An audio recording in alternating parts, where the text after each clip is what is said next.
चलिए इकोनॉमी में हम एक कदम और आगे बढ़ते हैं। देखिए हम 11th क्लास की book Indian economic development cover कर रहे हैं। उसमें हमारा जो चैप्टर है वो है एनवायरनमेंट एंड सस्टेनेबल डेवलपमेंट। हमने इसका पार्ट 1 कवर किया और हमने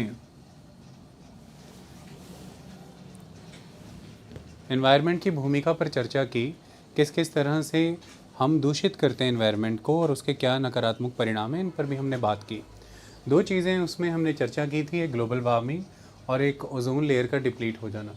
ग्लोबल वार्मिंग से जुड़ी जितनी बातचीत हमने पिछले लेक्चर में कर दी थी, आपकी बुक की कंटेंट में वो कवर्ड है, लेकिन कुछ बातें हैं जो हमने यहाँ पर सेपरेटली मेंशन की हैं, इनको जानना ज़रूरी है। कई बार एज इट इज़ ही क्वेश्चन MCQ की फॉर्म में आ जाते हैं, जैसे ये स्टेटमेंट्स लिखी हैं, ये ABCD स्टेटमेंट्स में कन्वर्ट हो जाएंगी वहाँ पर, इन पर थोड़ा सा ध्यान देते हैं। देखिए ये तो हम समझ चुके थे कि ग्रीन हाउस गैसेस के कंसंट्रेशन के बढ़ जाने से, उनके ज़्यादा कंसंट्रेशन के कारण अर्थ के लोअर एटमॉस्फेयर का टेम्परेचर बढ़ता चला जा रहा है। डन।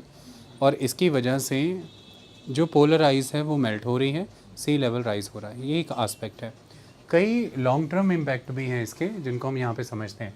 पहला तो इम्पैक्ट वही है जो मैंने अभी आपको बताया, that melting of polar ice with the resulting rise in the sea level and coastal flooding. तो कोस्टल फ्लडिंग के केसेस आज की डेट में बहुत कॉमन है। देखिए सी लेवल राइज होगा, सी लेवल इज़ राइजिंग, तो अल्टीमेटली जो रिवर सी में जाकर के मिलती है, वो जब सी लेवल ही राइज हो रहा है और वो नदी का जो ओरिजिनल ग्रेडियंट हुआ करता था, जहाँ पर जाकर के वो अपना डेल्टा बनाती थी, वो ओशियन के साथ जाकर के मिलती थी, वो सी लेवल के द्वारा इनक्रोच किया जा रहा है, उसका चैनल इनक्रोच किया जा रहा है।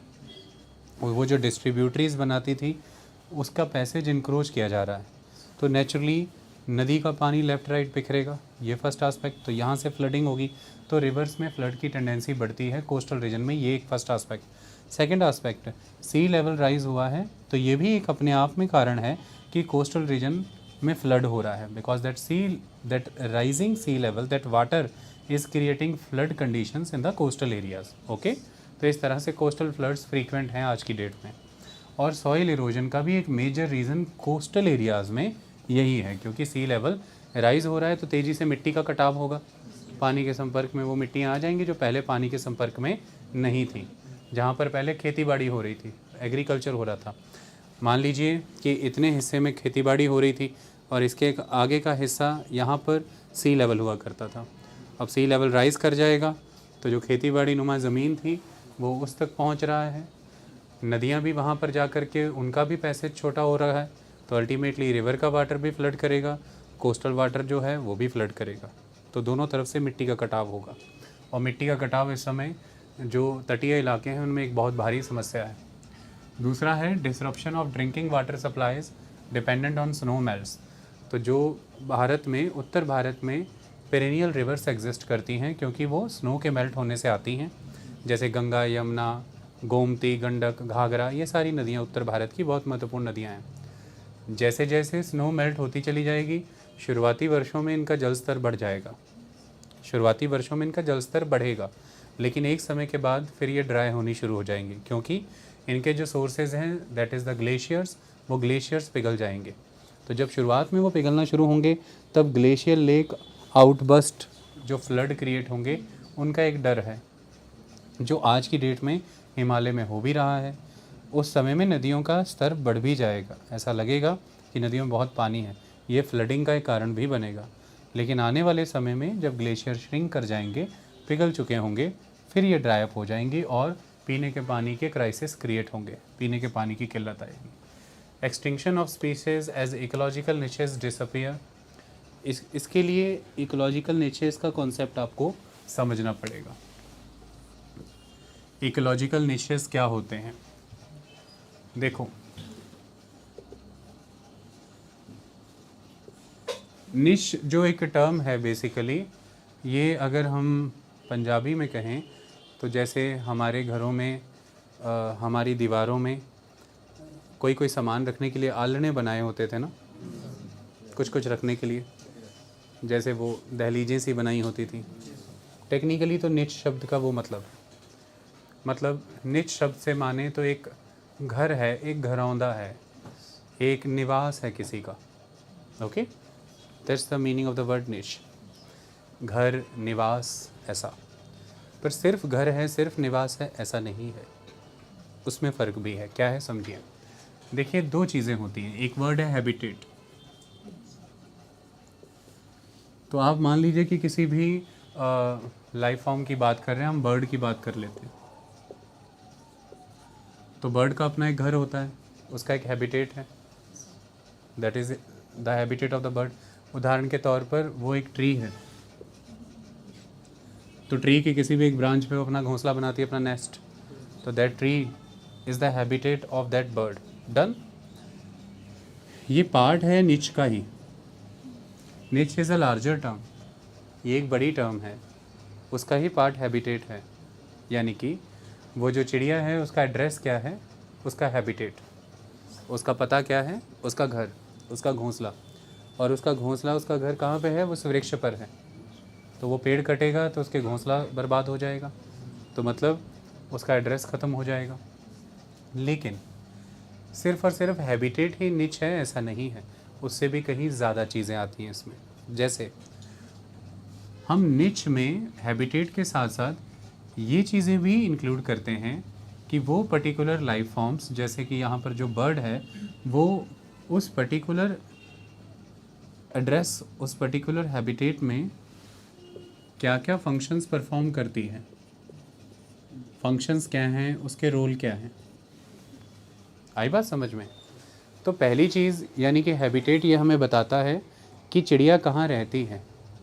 दूसरी चीज़, निच के दूसरे गुण जो हैं वो हमें बताते हैं कि चिड़िया कैसे रहती है, चिड़िया कहाँ रहती है और चिड़िया कैसे रहती है।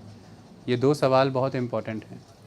जैसे उदाहरण के तौर पर चिड़िया को वहाँ पर रहने के लिए एक सर्टेन टेम्परेचर की ज़रूरत होगी, एक सर्टेन ह्यूमिडिटी की नीड होगी, एक सर्टेन प्रेशर की नीड होगी। चिड़िया को वहाँ पर रहने के लिए खाने की, भोजन की ज़रूरत होगी। तो बड़ा सवाल ये नहीं बनता कि चिड़िया का घर कहाँ है, बड़ा सवाल ये बनता है कि चिड़िया का घर वहाँ क्यों है। बड़ा सवाल तो ये बनता है कि चिड़िया का घर वहाँ क्यों है। सोच के बताएं। तो उसके कई कारण होंगे। चिड़िया ऊंचाई पर घर बनाती है पेड़ों पे, क्योंकि वो उनसे बचना चाहती है जो उसका शिकार करते हैं। तो यानी कि वो अपने प्रेडेटर से बचना चाहती हैं। ये पहली चीज़। अच्छा, दूसरी चीज़, चिड़िया घोंसला बनाती है, नेस्ट बनाती है। क्यों? चिड़िया को उसमें अंडे देने होते हैं। चिड़िया को जो भी अनाज वो लेकर के आई है उसको वहाँ रखना होता है ताकि उसके आगे जो बच्चे हैं वो खा सकें। इसलिए उस घोंसले की शेप वैसी रहती है, बहुत हल्का रहता है। ये दूसरी चीज़ कि अंडे कहीं टूट या फूट ना जाए तो कुशनिंग इफ़ेक्ट काफ़ी होता है, नरम होता है वो। इवन घोंसला गिर भी जाए अगर तो जल्दी अंडे नहीं टूटते अगर वो उसी के अंदर है तो ये एक बहुत इंपॉर्टेंट चीज़ है। तिनका तिनका चुन करके घोंसला बनाती है, तो ये उसकी बॉडी कैपेबिलिटी, उसकी फिजियोलॉजी पे डिपेंड करता है, उसकी स्ट्रेंथ पे, क्योंकि वो तिनका ही उठा सकती है, घास फूस या तिनके। तो सवाल ये नहीं है कि चिड़िया कहाँ रहती है, सवाल ये है कि चिड़िया वहाँ ही क्यों रहती है। तो जब आप ये पूछना शुरू कर देंगे कि चिड़िया वहीं क्यों रहती है, गिलहरी वहीं क्यों रहती है, मेंढक वहीं क्यों रहता है, तो आपको बहुत से जवाब मिलने शुरू हो जाएंगे। और जवाब ये मिलेंगे कि चिड़िया को एक सर्टेन ह्यूमिडिटी कंडीशन चाहिए, मेंढक को एक सर्टेन ह्यूमिडिटी कंडीशन चाहिए, और इसी तरह से गिलहरी को एक सर्टेन ह्यूमिडिटी कंडीशन चाहिए, सर्टेन टेम्परेचर रेंज चाहिए, सर्टेन रेनफॉल रिजिम चाहिए, सर्टेन फूड सोर्सेज चाहिए, उनकी खास खाने की ज़रूरतें हैं, सर्टेन लोकेशन और पोजीशन ऑफ द हाउस चाहिए जो उन्हें शिकारियों से बचा सके, और उनको उनका भोजन भी चाहिए, तो भोजन भी वहाँ पर उपलब्ध होना चाहिए। तो वो कैसे फूड गैदर करते हैं, वो कैसे शिकार करते हैं, वो कैसे शिकारियों से बचते हैं, वो कैसे अपने आप को इन सब चीज़ों में मेंटेन करते हैं, ये सारी बातें, ये सारी चीज़ें उस चिड़िया के फंक्शन, उस चिड़िया के रोल से जुड़ी हुई हैं। उसका खाना जुटाने का फंक्शन, ये उसका एक खाना जुटाना एक फ़ंक्शन ही है, फूड गैदर करना। अगर वो ये कार्य करना छोड़ दे तो अल्टीमेटली भूखी मर जाएगी। तो आप बतौर मनुष्य जहाँ रहते हैं वो आपका घर है, आप सबका अपना अपना एक घर है, लेकिन एक सवाल ये है कि आप उस घर में कैसे रहते हैं। तो सबका अपना अपना रहने का एक तरीका है। आप इसको ही देख लीजिए, उत्तर भारतीय और दक्षिण भारतीयों का रहने का तरीका अलग है। तो सिर्फ एड्रेस ही तो नहीं मैटर करता, एड्रेस ही तो नहीं मैटर करता। जब हम शब्द हैबिटेट की बात करते हैं तो हैबिटेट एक बड़ा कंटेंट है, बड़ा कॉन्सेप्ट है। मतलब दो अलग लोगों का अलग हैबिटेट हो सकता है। अगर मान लीजिए कि दक्षिण में भी रह रहा है पर एक उत्तर भारतीय है, उसका घर थोड़ा अलग होगा दक्षिण वासियों के मुकाबले। क्यों? क्योंकि उसका रहने का सलीका अलग है। क्यों? उसकी मान्यताएं, उसके विचार अलग हैं, उसकी जीवन शैली अलग है, उसकी बोली भाषा, उसका रिलीजन, उसका खान पान, कस्टम, कल्चर, मैनर अलग है। वो जैसी सी चीज़ें पकाता है, उसकी ज़रूरत वैसी रसोई की होगी, उसकी रसोई में वैसे ही बर्तन होंगे, वो उसको वैसे ही मैनेज करेगा। तो कुल मिलाकर के हर किसी के, अब जैसे उदाहरण के तौर पर आप लकड़ियाँ लगा लगा करके चूल्हा जलाते हैं, तो क्या ये आसान है जैसा आज की डेट में होता है कि आप एलपीजी बेस्ड स्टोव घरों में रखते हैं तो एकदम से आपने ऑन किया, लाइटर लगाया, वो ऑन हो गया, तुरंत खाना बनाया, आप खड़े खड़े खाना बनाते हैं। लेकिन आप भारत के गांव में जाइए, खड़े होकर खाना बनाने का कल्चर कहाँ है? खड़े होकर के खाना बनाने का तो कल्चर कहीं भी नहीं है। खाना तो बनता है बैठ कर के नीचे चूल्हे पर। क्यों? आपको इतनी इतनी देर लगा के लकड़ियाँ वहाँ बैठ कर के तोड़नी भी हैं। जो काव डंग आपने केक बनाए हैं, पाथियाँ, उनको तोड़ तोड़ करके वहाँ लगाना भी है। और एक ही चूल्हे पर एक एक करके बारी बारी से चीज़ें बनेंगी, कोई 3-3 4-4 बर्नर तो है नहीं। तो ये तो बहुत ज़्यादा समय लेने वाला है। तो ऐसे में आप खड़े खड़े तो आपकी तो तबाही मच जाएगी, ज़िंदगी भर बर्बाद हो जाओगे। तो ऐसे में आप देख लें उसका सेटअप और आपकी किचन का सेटअप कितना अलग हो गया। क्यों? क्योंकि जिसका रोल है खाना बनाना, जिसका एक रोल है खाना बनाना, वो रोल निभाने के लिए उसको अलग अलग रसोई में अलग अलग प्रयास करने पड़ रहे हैं।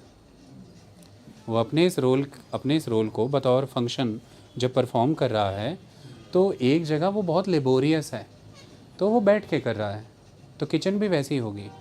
और दूसरी जगह वो उतना लेबोरियस नहीं है तो वो आराम से खड़े होकर के फट्टे पे ये सारे काम कर रहा है। दोनों चीज़ों में बहुत फ़र्क है और इसी वजह से उस हैबिटेट के स्वरूप में भी अंतर आ गया, वो भी बदल गया। तो इस तरह से जब हम एक निश पर चर्चा करते हैं, इकोलॉजिकल निश पर, तो वो इस इकोलॉजिकल निश में सबसे पहली चीज़ जिस पर बात होती है वो ये कि वह किसी जीव का निवास है, यानी कि हम डिस्कस करेंगे हैबिटेट पे। दूसरी चीज़, वह निवास क्यों है, तो फिर हम और चीज़ों पर बात करेंगे कि उस जीव से जुड़ी हुई आवश्यक भोजन वहाँ उपलब्ध होगा, उस जीव के जीने लायक जिस तरह का तापमान, नमी, दबाव चाहिए वो वहाँ पर उपलब्ध होगा। वह जीव जिस तरह से सुरक्षा चाहिए उसको, वो सुरक्षा वहाँ पर अवेलेबल होगी। उस जीव को जिन चीज़ों का शिकार करना है, उसकी जैसी प्रक्रिया है फ्यूचर के लिए फूड रिज़र्व करने की, वो वहाँ पर संभव हो पा रहा है। तो अल्टीमेटली एक जीव जब किसी एक जगह को अपना निवास बनाता है तो वो दो चीज़ों से एक ही समय में डील करता है।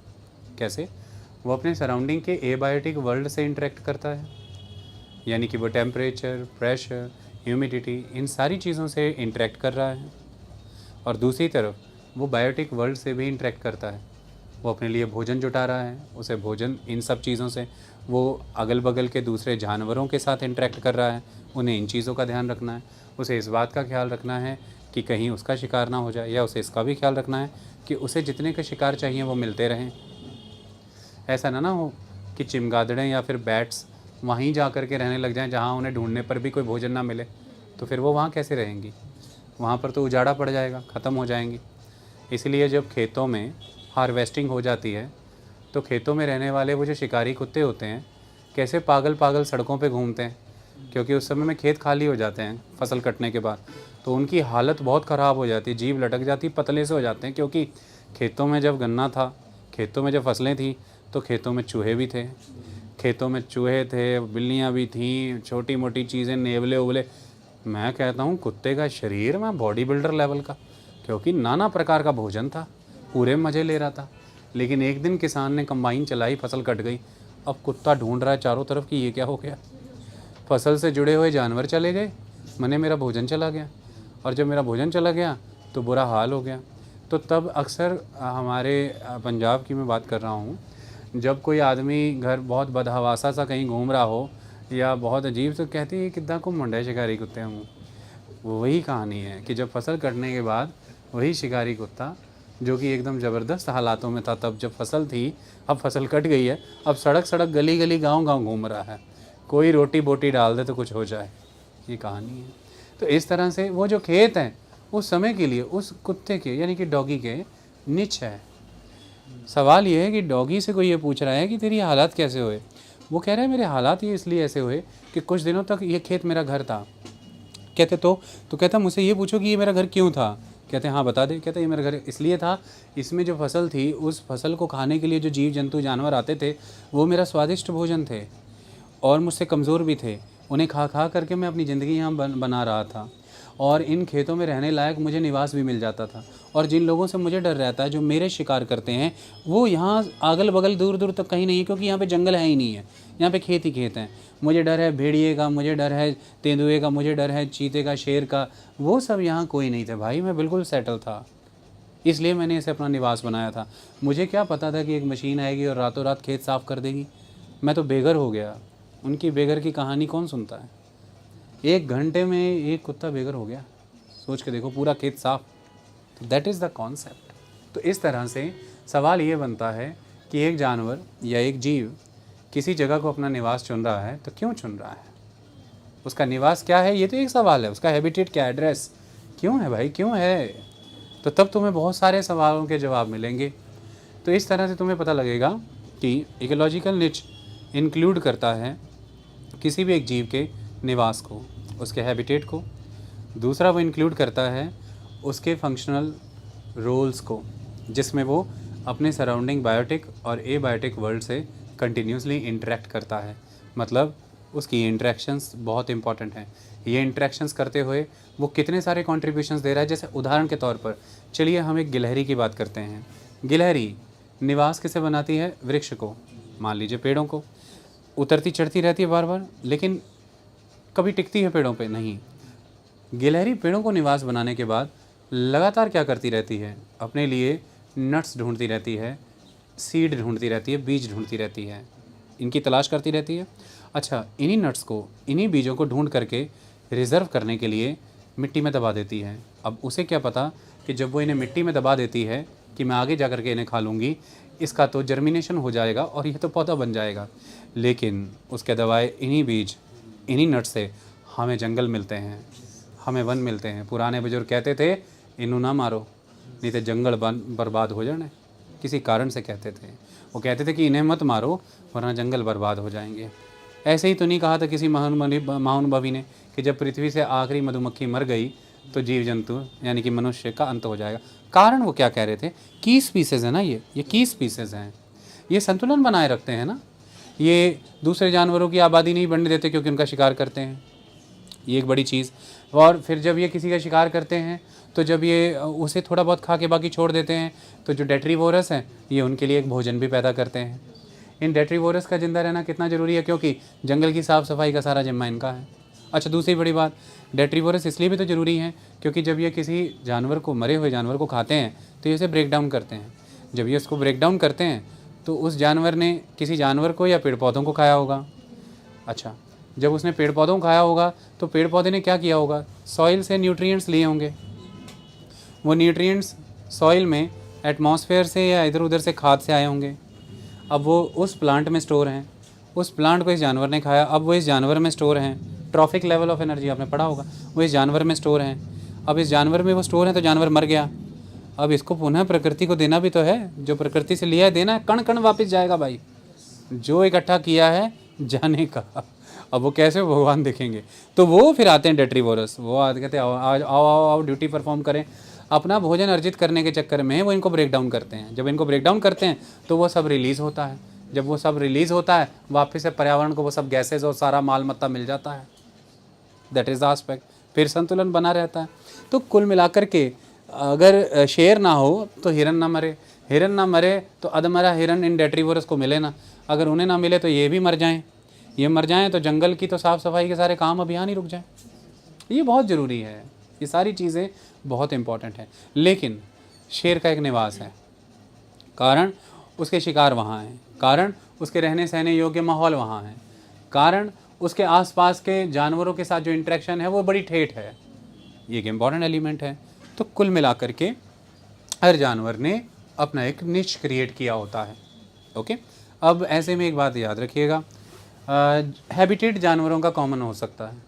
उदाहरण के तौर पे अभी तो बताया चिड़िया गिलहरी, चिड़िया गिलहरी दोनों रह सकती है पेड़ पे। चिड़िया गिलहरी दोनों कहाँ रह सकती दिव्या? पेड़ पे। हैबिटेट कॉमन हो सकता है, इकोलॉजिकल निच कभी कॉमन नहीं होता। इकोलॉजिकल निच क्यों नहीं कॉमन होता? निच में हैबिटेट तो आ रहा है लेकिन और सारी चीज़ें जो आ रही हैं, यानी कि चिड़िया और गिलहरी सेम फंक्शन करती है क्या? चिड़िया गिलहरी के सेम रोल है क्या? चिड़िया जा करके ज़मीन में क्या सीड दबा रही है? नहीं दबा रही है ना, ये फ़र्क है। गिलहरियाँ ये सब कर रही हैं। हो सकता है कोई और चीज़, जैसी चिमगादड़ भी उसी पेड़ पे रहती है, सूखा पेड़ है, चिमगादड़ें भी उसी पे चमड़ी पड़ी हैं। तो चिमगादड़, गिलहरी और चिड़िया, है ना, ये तीनों इंग्लिश में एक बार बता देते हैं। चिड़िया माने कि बर्ड, गिलहरी माने कि स्क्वेरल्स, और ये चिमगिदड़ी जो है इसका मतलब बैट होता है। ठीक है, ये तीनों मिलकर के एक ही जगह रह रही है, हैबिटेट एक ही है, लेकिन तीनों के फंक्शन देखो कितने खतरनाक हैं।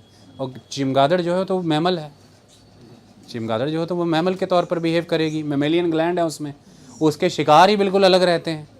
तो कुल मिलाकर के तीनों को जीने के लिए अलग फूड चाहिए, तीनों की निगाह अलग चीज़ पे लगी है, तीनों को अलग माहौल चाहिए, तीनों अलग रोल कंट्रीब्यूट करेंगे प्रकृति में, तीनों अपने सराउंडिंग बायोटिक एबायोटिक वर्ल्ड से अलग मैनर में इंटरेक्ट कर रहे हैं। इसलिए इकोलॉजिकल निच हर जीव का एक्सक्लूसिव होता है, क्योंकि उसमें अकेले हैबिटेट नहीं, उनके फंक्शन, उनके रोल सब कुछ इंक्लूडेड रहते हैं, उनके सराउंडिंग से इंटरेक्शंस इंक्लूडेड रहते हैं।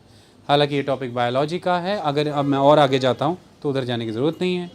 किसी का मन कर पड़े तो वो इसका टॉपिक लगा सकते हैं, हमारे पास लेक्चर है, दे देंगे। ओके, इतनी बात समझ में आई? अब आओ फिर बात करते हैं। अच्छा, मुझे एक बात बताओ, सपोज़ करो कि ये एक 20 डिग्री लैटिट्यूड है, नॉर्थ 20 डिग्री नॉर्थ लैटिट्यूड है। अब 20 डिग्री नॉर्थ लैटिट्यूड की हम बात करें तो मान लीजिए कि भाई यहाँ पर ऑन एन एवरेज टेम्परेचर रहता है 32 से 35 डिग्री, 32 से 35 डिग्री के बीच में यहाँ का टेम्परेचर रहता है। अब यहाँ पर आप टेम्परेचर बढ़ गया है, ग्लोबल वार्मिंग के कारण टेम्परेचर रहने लगा है, सपोज़ कीजिए कि 34 से 36 डिग्री, 34 से 37 डिग्री। इतना टेम्परेचर बढ़ जाना ज़मीन आसमान का फ़र्क ले आता है। टेम्परेचर इंक्रीज़ हुआ, ह्यूमिडिटी पैटर्न में चेंजेस आ जाएंगे, प्रेशर में चेंजेस आ जाएंगे। इसी के चेंजेस से बहुत सारे जीव जो बहुत ज़्यादा सेंसिटिव हैं टेम्परेचर को, वो मर जाएंगे।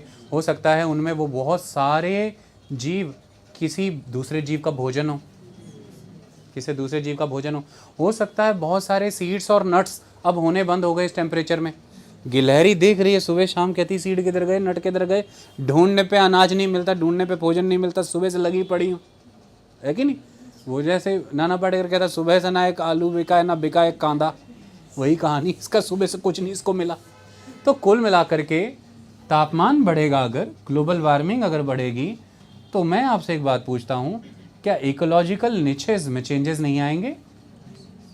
इकोलॉजिकल निचेस में अगर चेंजेस आएंगे तो दो ऑप्शन है एक जीव के पास, कि अब या तो वो एवोल्यूशनरी मैकेनिज्म के वाया कोप अप करे इस बदले हुए हालात को और वहाँ पर रह ले किसी तरह से, यानी कि वो अडेप्ट हो नई चीज़ों के साथ। पर ये तो बहुत लंबी प्रक्रिया है, इसमें टाइम लगता है। ये थोड़ी ना कि आज मौसम में चेंज आ रहा है ये भी उसी के साथ चेंज हो रहा है, बट मौसम में बदलाव भी लंबी प्रक्रिया है। पर ह्यूमन ने इसको बहुत कर्टेल कर दिया है। ह्यूमन ने तो समय इतना रिड्यूस कर दिया है कि हालात आपके सामने ही, जनवरी का महीना पंखा चला के बैठे हुए हैं, सोच के देखिए। ये काम अब तक अपने इंस्टीट्यूट में मैं फरवरी मिड के बाद होता था, और आज हम जनवरी 25 में बैठे हैं। बस फिर समझ लो, गिलहरी का पता कर लो बाहर। तो कुल मिलाकर के जानवर ये देख रहा है कि मेरे नीच से जुड़ी चीज़ें तो बदल गई, मात्र एक तापमान बदल जाने से सारी चीज़ें बदल गई। वो जो रोल करना चाहता है वो कर नहीं पा रहा, वो जो फंक्शंस परफॉर्म करना चाहता नहीं, क्योंकि उसका एबायोटिक वर्ल्ड बदल गया, और वो हैबिचुअल है उसी एबायोटिक कंडीशंस में रहने के लिए जिसमें वो अब तक रहते आ रहा है पीढ़ी दर पीढ़ी। और उसी एबायोटिक कंडीशन में जो बायोटिक नीड्स हैं उसकी वो भी रहती थी। तो एबायोटिक वर्ल्ड अल्टर होगा तो उससे एसोसिएटेड बायोटिक वर्ल्ड भी अल्टर हो रहा है, और ये दोनों चीज़ों से वो इंटरेक्ट करके ही इस जगह को अपना निवास बनाए हुआ था। सवाल यही था कि घर क्या है पता नहीं करना, घर क्यों है ये पता करो। वो कहता है मेरा ये घर क्यों था, मुझे जवाब दो पहले। गिलहरी पूछ रही, जवाब दो पहले। गिलहरी कह रही है मेरा घर इसलिए था क्योंकि खास तरह की एबायोटिक कंडीशन थी यहाँ पे, और उसकी वजह से नाना प्रकार का बायोटिक माल था यहाँ पे। अब वो एबायोटिक चीज़ों में अल्टरेशन हुई तो वो बायोटिक चीज़ें भी बदल गई, और दोनों बदल गई तो मेरा यहाँ क्या काम, मैं कौन सी यहाँ पे पीपणी पे जाऊँ बैठ के, तो मुझे भी कहीं और जाना पड़ेगा। तो फिर वो लोग अपना घर बदल लेते हैं। अब वो क्या कर रही है, वो अपनी साथियों से पूछ रही है, यार दोस्तों से, कहते उतना 32-35 डिग्री तापमान कहाँ है, कहते हैं वो तो अब समवेयर अराउंड 30 डिग्री पे मिल रहा है, कहते चलो हायर लैटिट्यूड्स पे चलते हैं, 30 डिग्री पे चलते हैं। तो इस तरह से एक पैटर्न देखा गया है कि जीव जंतु या तो पहाड़ों में ऊपर बढ़ रहे हैं, अल्टीट्यूड वाइज ऊपर जा रहे हैं, तो ये सब में देखा गया है, पेड़ पौधों में, फलों में, वनस्पतियों में, जो जिस हायर लैटिट्यूड अल्टीट्यूड पे पहले नहीं होते थे अब हो रहे हैं, और पहले जहाँ लोअर एल्टीट्यूड पे होते थे वहाँ नहीं हो रहे हैं। अक्सर किसान वहाँ कह रहा है इतना पानी लगा है, सब इतना सूख गया, फिर भी उसके बाद कह रहे हैं ये फल हुआ है, साइज़ क्या है इसका, इतने इतने, कहता मैंने इतने इतने मैंने खरबूजे पैदा किए इतने से साइज़ के, ये क्या खरबूजा, तो खरबूजे देखो नींबू के साइज़ के। क्या हो रहा है आज की डेट में, बॉबी शॉबी जो आते हैं इधर उधर, बताइए आपको, और छोटे दिन ब दिन छोटे। तो दिस इज़ द चेंज। और जो फल पहले यहाँ पर हो रहे थे ऊंचे अल्टीट्यूड्स पे हो रहे हैं, और जो फल यहाँ होते थे पहले हायर लैटिट्यूड्स पे हो रहे हैं, और जो जीव जंतु तितलियाँ मक्खियाँ जो यहाँ पे मिलती थी पहले, अब वो या तो हायर एल्टीट्यूड पे या हायर लैटिट्यूड पे मिल रही हैं। क्योंकि बचने के तरीके दो थे, या तो ठंडी जगह में चले जाओ दोबारा, यानी कि पहले वाले टेम्परेचर रिजीम में चले जाओ, और या एवोल्यूशनरी चेंजेस ले आओ, और या मरो फिर। तो बहुत से जो हैं वो मर जाते हैं, क्योंकि आपने सुन तो लिया कि नई जगह चले जाओ। नई जगह कैसे चले जाओ, नई जगह में पहले से ही खूंखार लोग बैठे हैं, नई जगह में वहाँ वाले बैठे हैं, कहते ये कौन नया मेहमान